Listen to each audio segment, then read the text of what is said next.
Et pép, pép, pép. Impeccable. Et top, ça enregistre. Du coup, bonsoir à tout le monde, tous ceux qui nous ont rejoints. Ce soir, c'est, une visio de Gwenaël sur la restriction logicielle avec AppLocker. Donc Gwenaël, c'est à toi. Je te remercie. Bonsoir à tous. Donc pour me présenter rapidement, mon métier s'articule plus autour de tout ce qui va être lié aux technologies Windows et tout ce qui va être lié à la formation autour de ces notions-là. Donc aujourd'hui, j'ai fait le choix de vous présenter AppLocker. Pourquoi AppLocker? Parce que c'est une techno qu'on voit assez rarement en réalité, que ce soit sur du durcissement ou alors sur de la mise en place dans l'éducation ou chez les clients sur lesquels j'ai l'occasion d'intervenir. Et donc faire une petite passe pour présenter un petit peu comment on le met en place, quelles sont les spécificités et le regarder surtout en action. Alors pour les est-ce que ça fonctionne? Hop. Pour les plus anciens d'entre nous, on a peut-être connu SRP, donc Software Restriction Policies. AppLocker vient en évolution de SRP. Alors pourquoi on utiliserait AppLocker plus que SRP? L'ANSSI tranche les débats assez rapidement en fait. C'est que SRP, si vous l'avez déjà configuré, laissez-le en place. Vous n'avez pas besoin de réinventer quelque chose qui fonctionne. Le problème, c'est que en termes de maintien dans le temps, ça peut être assez compliqué et fastidieux. Là où AppLocker, justement, propose quelque chose de plus souple pour configurer et restreindre les accès. La différence, justement, c'est comment sont construites les règles entre SRP et AppLocker, et c'est ce que je vais vous présenter un petit peu plus tard. Pour ceux qui connaissent ni SRP ni AppLocker, concrètement, qu'est-ce que c'est? C'est un élément de configuration qui est apparu à partir de Windows 7, donc c'est les serveurs 2008 que je dise pas de bêtises. Et ça vient justement en remplacement de cette technologie qui s'appelle SRP. Donc le but du jeu, en fait, c'est de venir appliquer ce qu'on appelle de la restriction logicielle. Dans vos SI, il y a toujours un utilisateur qui va trouver le moyen de lancer un exécutable portable, qui va essayer de, tiens, moi je vais essayer de fouiller dans le menu système 32, ah bah tiens, je vois une console MMC, qu'est-ce que c'est et tout. Et si vous avez tout un système de journalisation ou un SOC qui est mis en place, ça peut vite lever des alertes. Le but d'AppLocker, c'est d'empêcher que ce type de cas arrive, justement en empêchant directement, via l'interface homme-machine, d'utiliser des outils. Ça vient aussi en complément de SRP.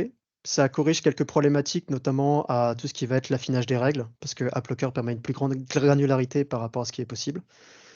Et forcément, vu que c'est plus granuleux, on peut aller beaucoup plus loin dans la restriction des logiciels. Comment ça marche concrètement? C'est la dépendance de 3 éléments. Donc, le service cryptographic services, qui va permettre en fait de générer tout ce qui va être condensable pour faire du contrôle et de la restriction. AppLocker a besoin de RPC, du service RPC pour fonctionner, pour pouvoir justement interagir avec tous les différents éléments du système pour appliquer la restriction. Et AppID Driver, en fait, qui est le lien kernel qui permet justement de vérifier que l'application se fait de manière cohérente. Comment ça marche concrètement? Il existe en réalité 2 modes sur AppLocker. Il y a un premier mode, c'est vraiment l'application des règles, c'est-à-dire, heu, je veux interdire, je sais pas, l'exécution de Firefox. Bam, on applique, on explicite la règle et ça le fait très bien. Mais le problème, c'est que si on applique tout de suite des règles sur un SI qu'on ne maîtrise pas, on va empêcher l'utilisation de logiciels à des personnes qui en ont besoin. Par exemple, si on ne sait pas qu'on a des salariés qui utilisent Visio, qui avaient fait une demande de Visio auprès des services commerciaux, on va les empêcher de travailler. Donc là, ça peut vite être problématique si on n'a pas une bonne hygiène de notre SI, et c'est là où va intervenir du coup le deuxième mode, qui est le mode audit, qui permet tout simplement de journaliser tous les exécutables, toutes les actions qui sont faites par les utilisateurs. Là où c'est intéressant, du coup, c'est qu'on va obtenir une liste qu'on va ensuite traiter pour déterminer des comportements par rapport à notre SI et venir définir des règles qui sont en cohérence avec l'usage de notre SI. Donc, par exemple, ça peut être Visio, ça peut être Putty, ça peut être tous les outils qui sont nécessaires au fonctionnement d'une société. Donc, audit puis application des règles. Sauf si vous êtes déjà assez mature sur votre SI, que vous connaissez parfaitement tous les composants, tous les codes utilisés pour vos SI, c'est partez directement sur l'application des règles. Il existe 3 types de règles par rapport à ce mode. il y a le mode par condensat, c'est-à-dire qu'on va venir prendre un exécutable, on va venir prendre un script, on va venir prendre une DLL, une librairie, on va lui calculer un hash, et on va dire seulement ce hash, cet exécutable avec ce hash a le droit de s'exécuter. Donc là, c'est super, mais ça pose vite une problématique. Si demain on a une mise à jour de notre logiciel, eh ben, le condensat change, et du coup, c'est plus valide. Donc c'est un peu compliqué. Donc, ce qui est le plus intéressant, du coup, c'est par signature. Prions pour que l'éditeur ait signé correctement ses outils. Mais on peut partir du principe, en fait, que quand un outil est signé, on a confiance en l'éditeur. Donc, en fait, sa signature fait foi pour nous assurer qu'il n'y a pas de compromission par rapport à l'outil utilisé. Donc ça, c'est ce qui est recommandé aussi par l'ANSI, plutôt d'utiliser et privilégier tout ce qui va être par signature. Un dernier qui est utilisé notamment sur les règles par défaut que je vais présenter juste après, c'est par chemin d'accès. C'est-à-dire, je veux autoriser tous les exécutables de ce répertoire à s'exécuter. Donc ça peut être pratique si on a un répertoire métier, ou ça peut être pratique aussi pour autoriser tout ce qui va être lié notamment au système 32, parce que si on commence à bloquer des règles, à faire des règles trop restrictives, on va vite commencer à briquer la machine et ça n'a plus d'intérêt. Bah du coup, c'est plutôt pas mal en fait, c'est qu'il suffit juste de dire tiens, moi je veux ça, je veux ça, je veux ça, et ça marche. Oui, mais non. Parce que justement, c'est ce que je disais. Parmi les pièges à éviter quand on configure AppLocker, il faut bien, bien faire attention à générer les règles par défaut. Sinon, on va se retrouver à softlock notre système. Et je peux vous garantir que quand on brique une machine, c'est pas rigolo du tout. Parce que pas souvent, enfin, des fois, elle arrive à récupérer les petits. Si elle arrive à redescendre la RSOP. Donc c'est sympa. Mais il y a des fois où en fait, elle va complètement bugger et plus rien comprendre. Là, je pense que vous êtes bon à claquer un master. Et l'utilisateur, il va pas être trop content. Le deuxième piège à éviter, pareil, en fait, c'est de se dire, d'accord, bon, bah, ok, je vais autoriser certains utilitaires Windows, je vais commencer à faire ma petite liste de courses, mais à moins d'avoir une compréhension exacte de tous les composants Système 32 et d'expliciter un à un ceux à autoriser pour un utilisateur, sachant que Microsoft est une boîte noire et n'est pas réputée pour bien documenter tous ces éléments-là. Bon, c'est moins vrai aujourd'hui, ils documentent quand même beaucoup mieux, mais fut un temps, c'était assez drastique. Donc, faire vraiment, vraiment, vraiment attention à ce qu'on interdit, ce qu'on autorise. Alors du coup, dans quel cadre on applique AppLocker? Parce que là, c'est vrai que t'es vraiment sur la partie technique, mais je vois trois cas d'usage. C'est surtout ce qui est post dans les domaines, donc Active Directory hein, quand je parle de domaine, mais on peut aussi l'appliquer sur des postes hors domaine. Parce qu'en fait, le service Application Identity, on peut tout aussi bien le piloter par une stratégie de groupe que le piloter sur un poste qui est isolé, en mettant un script par exemple, au moment de l'installation. Si par exemple sur notre fichier de réponse, quand on met le master de la machine, on peut paramétrer ce service. Et ça, c'est intéressant. Et dernier cas d'usage, on m'avait posé la question, mais supposons que vous ayez des enfants ou des personnes à charge, et que derrière, vous voulez avoir un meilleur contrôle de votre machine, et lui dire, bah moi je veux simplement qu'il aille sur Internet, je veux pas qu'il aille bidouiller à droite à gauche. Eh bien, ça peut aussi faire office de contrôle parental ou pseudo-contrôle parental. Ou ça peut aussi faire partie pour ceux qui, comme moi certainement, aiment bricoler les machines et voir ce qui se passe quand on supprime tout et on interdit tout. Mais voilà, différents cas d'usage qui peuvent correspondre à des besoins personnels ou alors des besoins professionnels, aussi bien sur des architectures Active Directory que sur des architectures en mode isolé. Je propose une petite démo qui risque d'être foireuse parce que j'ai rencontré quelques problématiques juste avant, mais je vais vous présenter un petit peu tout ça. Donc là, j'ai devant moi deux machines. J'ai une première machine, du coup, c'est mon Windows Server 2022. Et j'ai juste ici une machine Windows 10. La machine Windows 10 est jointe au domaine Active Directory qui se trouve sur le 2022 serveur. Du coup, on va se lancer, on va prendre un cas d'usage très classique, c'est-à-dire que moi, en tant qu'administrateur, mon RSSI m'a demandé de mettre en place de la restriction logicielle pour les différents postes de la société. Ok, c'est parti, on y va. Machine vierge, enfin vierge, normalement avec un petit peu de vie, mais là, pour les besoins de la démo, des machines vierges suffisent largement. Donc on va réaliser une opération très classique, hein, on va passer par GPO pour s'assurer que toutes les machines de notre parc reçoivent la configuration. Donc on va attendre que le serveur manager ait fini de nous demander notre avis, et c'est parti. Donc mon domaine, c'est gwen.local. Donc dans ma petite forêt, bien sûr. Hop, hop, hop. Et là, on va juste lui dire, bah, crée une GPO dans ce domaine et tu la links ici. Bon, bien sûr, ne pas faire ça directement sur le domaine, créer une unité d'organisation dans laquelle on vient passer les postes et les utilisateurs sur lesquels on veut appliquer une restriction logicielle. On fait pas n'importe quoi. Et là, juste pour expliquer, on va se contenter de ça. Blablabla, les messages erreurs, on s'en moque.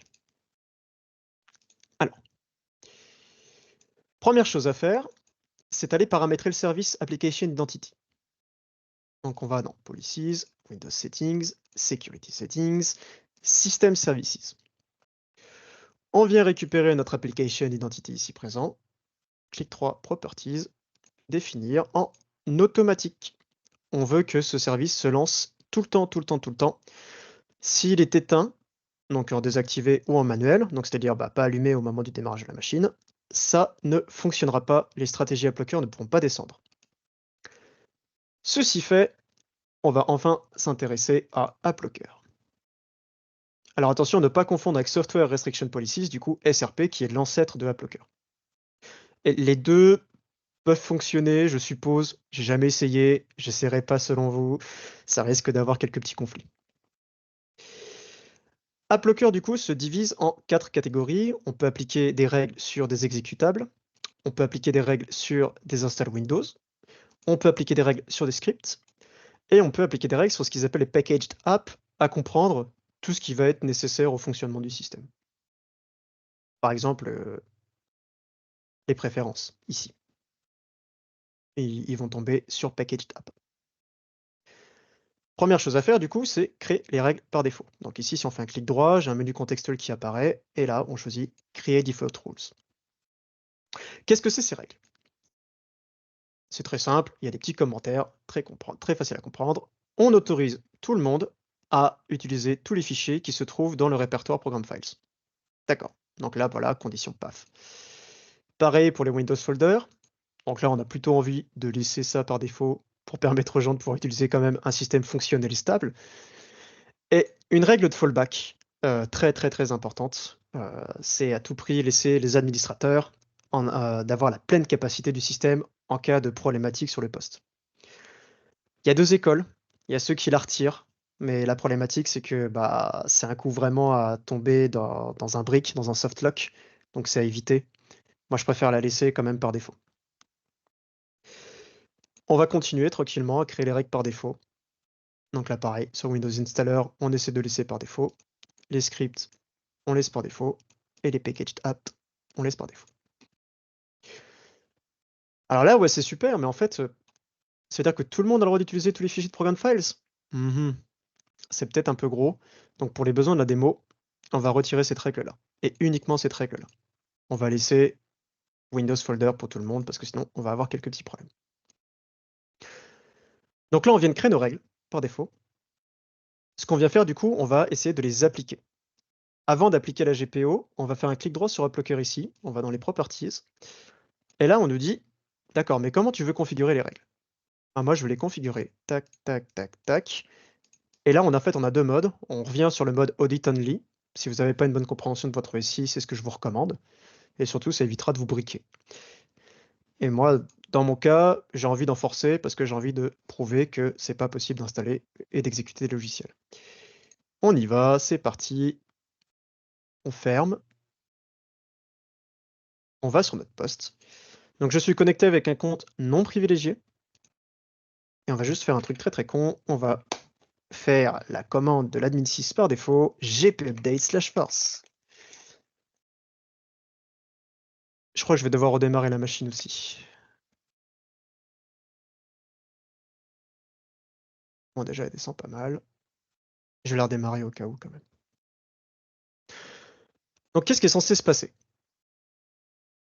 On a dit que l'utilisateur, par défaut, donc qui n'est pas administrateur du domaine ou administrateur, a le droit d'exécuter tout ce qui correspond à Windows, donc tout ce qui va être le logiciel par défaut, mais il n'a pas le droit d'utiliser les programmes dans Program Files.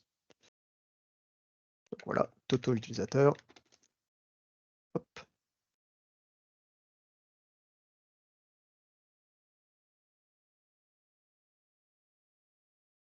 Ce qu'on peut aller faire dans un premier temps, c'est vérifier que c'est bien descendu la stratégie AppLocker. Donc pour ça, il y a tout un set de commandelets. Alors je vais peut-être devoir me mettre, je pense, en admin, sinon il va me dire que c'est un peu limité. Titi mon admin, Toto mon utilisateur.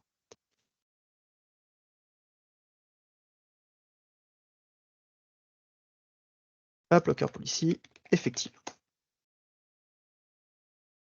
Donc là, on a... Alors du coup, c'est que du XML, c'est très compliqué à lire. Donc heureusement, on a une option qui essaie de lire un peu mieux. Et donc, on peut voir...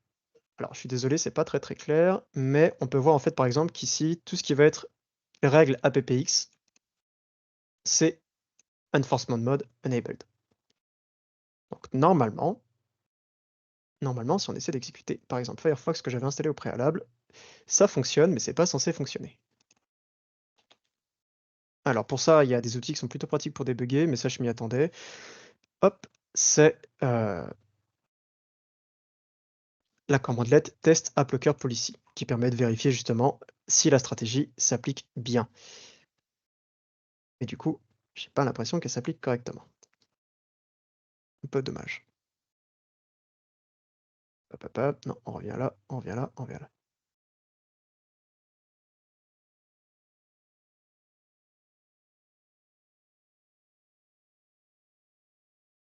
Là, forcément, dans un premier temps, j'ai pas d'XML policy.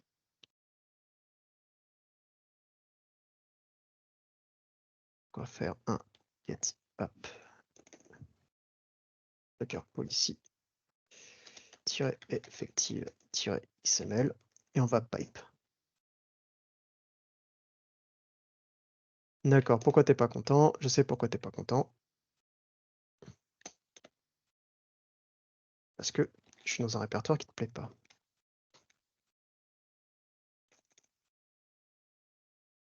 Hop, hop, hop. Là.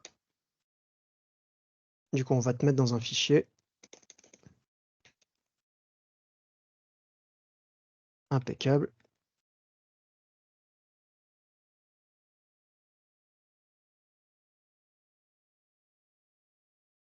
Hop, impeccable.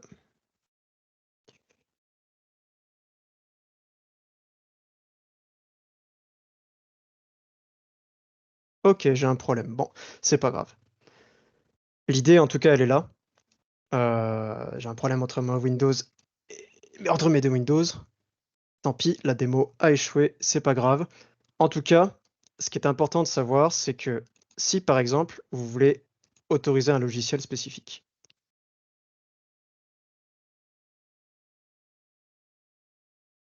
Tac, tac, tac, on va là. On va dans exécutable. Clic droit, créer une nouvelle règle. On va passer le blabla, on s'en moque. Du coup, là, c'est là où on vient paramétrer si on veut autoriser ou interdire. L'ANSI recommande plutôt de forcément autoriser, plus qu'interdire. Parce qu'en fait, de base, c'est explicite, le no est explicite. Enfin, implicite plutôt. Donc là, on retrouve les trois choix que j'avais présentés dans mes diapos. Donc on a le publisher, on a le chemin et on a le condensat. Donc le mieux, c'est le publisher pour justement permettre d'avoir des mises à jour, ou PAF pour autoriser tout un groupe d'exécutables dans un répertoire connu. Donc on va lui donner un fichier de référence pour qu'il puisse récupérer la signature. Donc moi, je vais aller récupérer du coup. Parce que j'ai claqué la snapshot tout à l'heure. Bah, par exemple VMware, allez, soyons fous.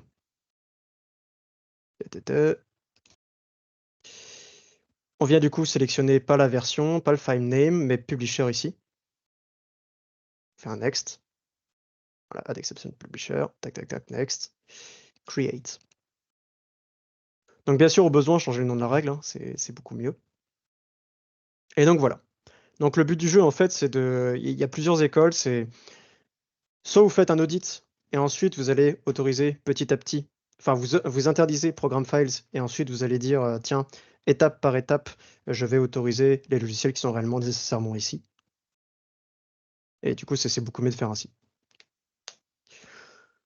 Juste avant de terminer les diapos, j'aimerais juste vous faire part d'un super doc de l'ANSSI pour une fois que l'ANSSI fait vraiment des trucs intéressants. Enfin, en général, ils le font, mais là, c'est pour le coup, c'est vraiment orienté technique.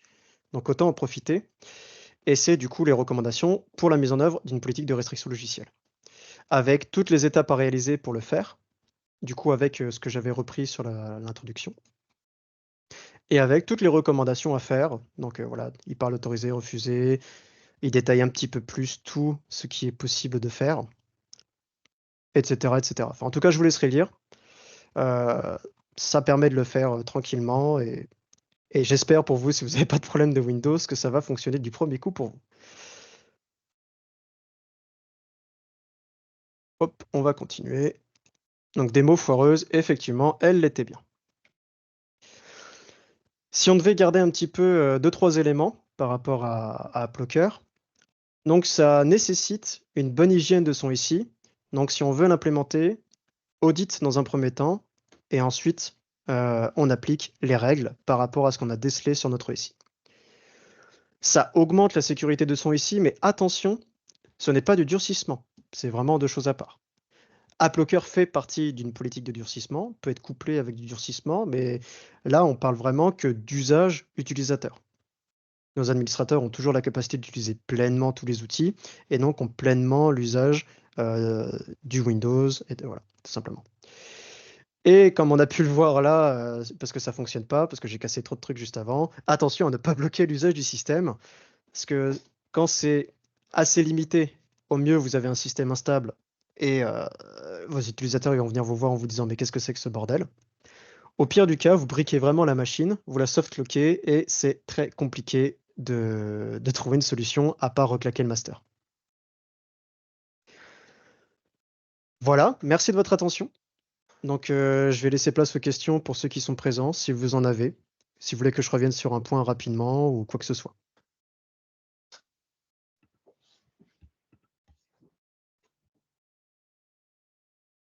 Alors, merci pour ta présentation.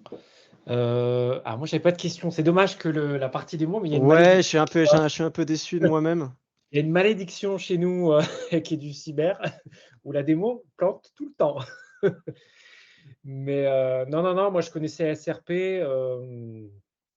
parce que j'ai travaillé dessus. AppLocker un peu moins.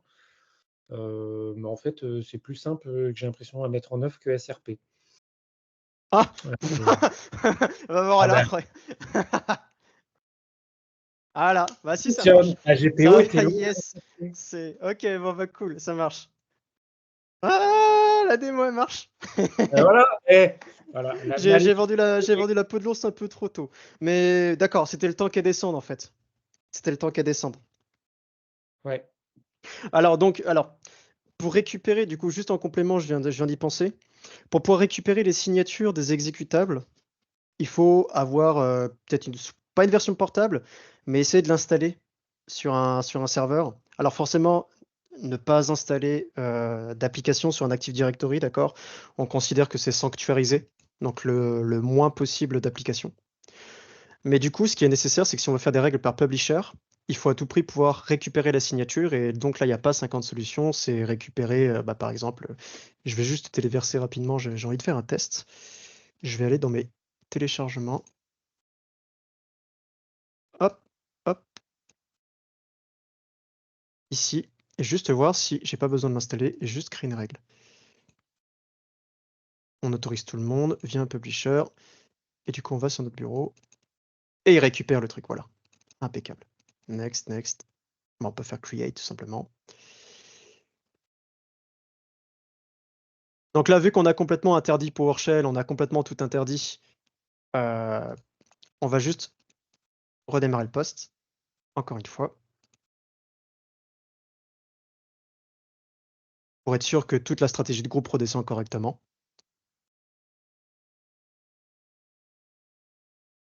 Et donc voilà, voilà du coup pour la démo, qui je pensais foireuse, mais non, n'est pas foireuse du coup. Ça fera des frayeurs à ceux qui verront la vidéo. Youp. Ça a forcé ceux qui vont visionner ensuite sur YouTube à la regarder jusqu'au bout la vidéo.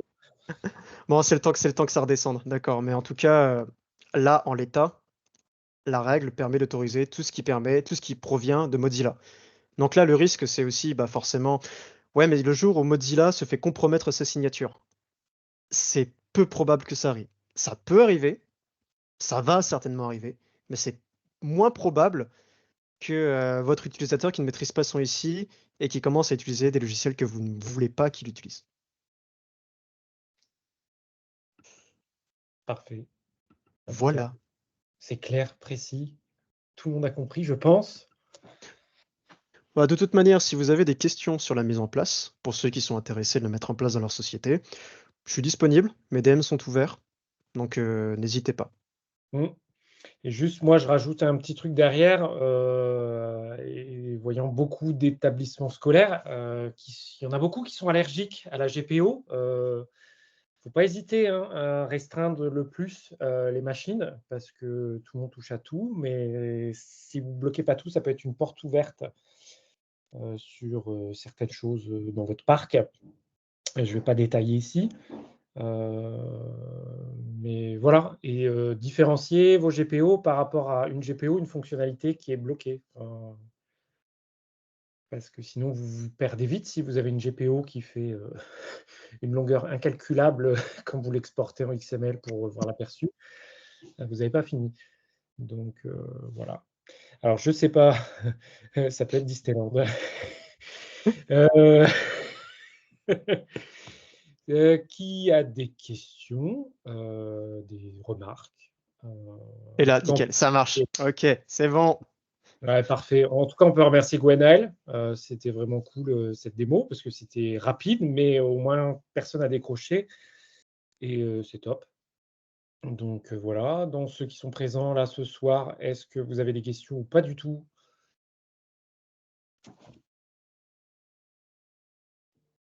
C'est un nom. Tu peux mettre ton nom, ton LK, donc ton LinkedIn, il demande. Je vais le fournir sur le Discord, je pense. Je vais te le donner et tu vas faire un petit truc. Ouais. Et puis, Ça roule. moi, je vais repartager dès que la vidéo Ouais, sera. mais du coup, je m'appelle Gwenaël Célian-Lacour, donc c'est un prénom composé. Gwenaël, Célian, C-E-Y-L-I-A-N, et Lacour et la C-O-U-R. Je n'ai pas de T, je ne suis pas maître nageur. Ok, moi, pas de souci. Bah, Fatia, non, il n'y a pas. Fatia, à chaque fois, je me trompe. Il n'y a pas de souci, tu prends. Je vais m'occuper du replay là tout de suite. Et puis voilà. Est-ce que d'autres personnes ont des questions? Clément, Mathis, Kylian, Aïda? Sinon, on va pouvoir arrêter là. Super, merci à tous d'avoir écouté. Bon, ouais, merci beaucoup, Gwenaël. Et puis, tout le monde, bah, on se donne rendez-vous sur le Discord, sur les réseaux sociaux, LinkedIn surtout, et dans une prochaine visio. Voilà. Merci à tout le monde. Bonne soirée. À bientôt. Au revoir. Merci, au revoir.